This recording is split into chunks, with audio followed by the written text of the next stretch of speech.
Alhamdulillah Rabbil Alamin. Allahumma salli ala Sayyidina Muhammad. So vandag gaan ons kyk na die 4de geloofsartikel, om te glo in die bestaan van die boodskappers van God. So God het profete en boodskappers gestuur om die mense om te lei uit die duisternis van onkunde en verkeerde begeertes na die lig van sy liefde en lyding. Hulle was gewone mense soos ons, maar gevul met goddelike wysheid en reinheid van die hart. Hulle woorde het nie net kennis gebring nie, maar ook troos, lyding en genade.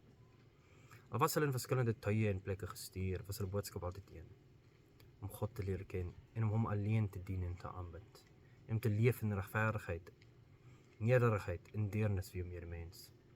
Elke profeet het mense herinner oor die doel van hul bestaan, om God te dien en die siel te reinig. Hulle het waarskuwings gebring teen sonde, leiding gegee oor hoe om regverdig en mededeelsaam te wees en die hart opgemaak vir liefde en teenwoordigheid van God. Ons as moslims het opregte liefde vir al die profete, van Adam af na Jesus.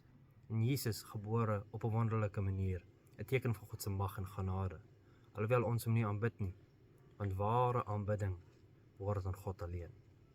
En hierdie lyn van boodskappers en profete eindig met die laaste profeet van God, Mohammed, 'n genade vir al die wêrelde. Hy het die boodskap van al die vorige profete en boodskappers bevestig en voltooi, 'n boodskap wat met Adam begin het, om God alleen te dien, regverdig en mededeelsaam te leef en die siel te lei na die vrede en lig van God se teenwoordigheid. Die boodskapper wie se lewenswyse ons probeer navolg, uiterlik as ook innerlik.